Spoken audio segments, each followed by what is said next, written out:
شاعره 16 ساله آوانی که دیقی نفس مادرش خروج میکند با او دوا میگذراند. کول میکنم 6 سال اپام کول میکرد با من میشتم نگاه کم خیال گرفتم اکر زبانی سای برم دکتر تلفن میکنم بین اچتا و کل گرکش نیفتیم بخم میرم کول میکنم. چند وقت باز شکریه شریپوی 49 ساله از بیماری سیل دیقی نفس و دل اذیت میکشد.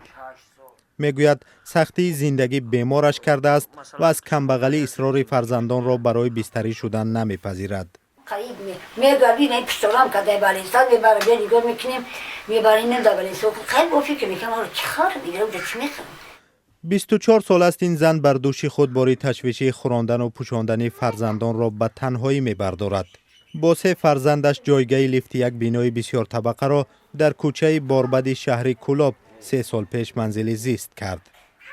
حالا با وجود بیمار بودنش در منزلی زه و تنگ مجبور است زندگی کند. کی تموم میکردم جا شد در یا راه هم ماشایی جلو موش بده اونجا میاد فقط کجا دارم خدا کرام نخونده بخوره اگر نه داغوش پوش کنده کنده هم پری جو داره چی کنه سومینی من نسته جو کاتیا بی خونه پاسو داره بکش جو یا خود با خود بعد ایجاد اوجاش بودم افتاگا بود وخا کنم بودم بینم افتاگا بودم داخل جو سیزو هم خیلی ساجه داخل سرگردانی های شکریه با 4 فرزندش از سال 1993 آغاز یافت و تا کنون ادامه دارد. او در دهه چوبک ناحیه همدانی به قول او با همسر معلمش خوشبخت میزیست تا زمانی که فلاکت به سرش آمد. شوهرم دمسکوز کی کسای پرالیچ معلم کورکاگی بعد اونجا گفتن خیلی پوشه خونه رو برای توبتش خیلی گفتن که توبت کی نشیدم ما برای سه گودا که خیلیش داشتم من بدم سبب آمدنش به کلاب تهیه معاش کودکان بود چون که خویشاوندان شوهر با او کنایه زدند که شوهرش فلج است و باید از پی زندگی شود. خیلی مایده میرفتم ماشین میشوشتم تلفن میگفتن شتکه کسایی میکنن گردایی ساخوی که در خیلی بودم میگم خیلی بعد اومدم تا گفتم که نمیجا یافتم 3 سال در کلاب اجاره نشین بودند. بعد جستجوهای منزلی زیست ناعلاجی آنها را به این بینای نیم ویرانه آورد. بعد نمیجا خونه شده توزبه که خیلی موجود خونه تیوزا یا چه بس توزبه قدیم به در پیتیزانم تا همسایه بعد عدیوله سندوده محکم کم. زندگی شکریه گویا یک مرام خود را یافت. او و کودکانش پیشاروی وزنینی‌های زندگی روز که سخت و سنگین بودند در هر گوشه تک و دو داشتند تا گوشنه نمانند. برای به مکتب دادن فرزندان نه شرایط داشت و نه اندیشه میکرد چون که موضوع زیستن در میان بود. دیگه یگان انسان اینا نبوده جای کار یا بخونن خیلی نمیر دیگه ماشین میشتن گشتوش میده یا یعنی همون شکل برنامه خیلی نرودن حیاتشون سوخت برنامه که این جوانشون چنبوری ترماش. مهراج نظیرمد پسر دوم شکریه شریپا و 25 سال دارد و در این مدت 5 داغ سودی گرفته است. همش با عیب دزدی است. نه وضعیت توی ماماشکا کم تابیزی بود دیگه گفته گپو لبوی کورا کردیم که چند درون زنده باشه.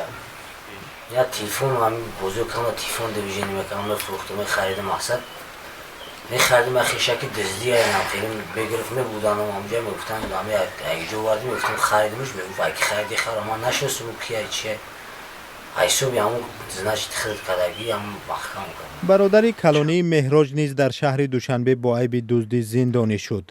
خانه‌ای که شکریه با مشقت زیاد در این ویرانه بنیاد کرد 3 سال پیش صاحب پیدا کرد و آن را به نفری سیوم فروختند و او را با دختر کلانیش که آن زمان شوهر داشت و حامله بود و شاعره خردسال از خانه بیرون کردند. باز توصیه دادند که جایگاه لیفت را تعمیر کند و زندگیش را دوام دهد. دیگه این خدمه این تشنه که هوی چوک اینجا تو هویه این خدو ایجاره گفتم شاید دیگر نمید بودا کوی نمید بودا خدا بدن بودا چوی مایده نمید را سنگ چوری جام کردم پیش موردن روز درست تا نمو بیگ سبون همجا آفر میگشتیم آهن جا میکنم اولی ای را مو دیدیم مخو گریمون میومد بخدا که کخ کرده و خفاز زده و در نمیجه. برای آن که باز وضع هم روشن‌تر شود محتاج مراقبتی بالا برد تا ببینه مادرش در نبودن آنها کجا را برای خود منزل ساخته است.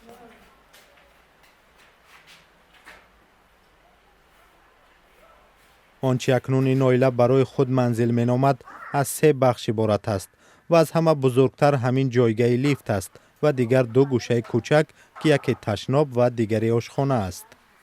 این خانه دو دریچه دارد و دمگیر است. از بس که شکرانه دیقی نفس دارد اینجا ایستادنش سخت است. یک بار چون نتوانست اینجا باشد در بیرون در هوای باز یک چادر از بنیرهای کهنه برافراخت. تو این یک هفته پیش این پلاتکشون کنده رفتن اینجا. یک هفته پیش بودم. من خودم همین مملکتی میگه تاجیکستان اینا خودم در بیرون زندگی کنم. خیلی شون خانه داره. یک مشکلی اصلی خانواده این است که به ایده‌های آنها هیچ کمک دریافت نمی‌کنند و اکثریت شناسنامه ندارند. پسرها میگویند سند آزاد شدن از زندان را در دست دارند ولی پاسپورت نه. خیلی دیگر نمی حکومت چند بار میرم میگن نه روز در بیا من اصلا من استوده نمیتونم چختی بیشیم. این آقا میدونم من کریستو میگم تو می شما میتونم یک کابینت بودن در بشن رئیس شرکی برو من بناری بود. من نمیخوام. حالا بعد گذشتن از همه پیچ و خمی‌های زندگی که از شکرانه به قولش خوبی‌ها را گرفته او برای شاعره حیات دیگر می‌خواهد. بخوام موزه طبیعی بخوام که همین معلومات و دیپلم باشه که خودم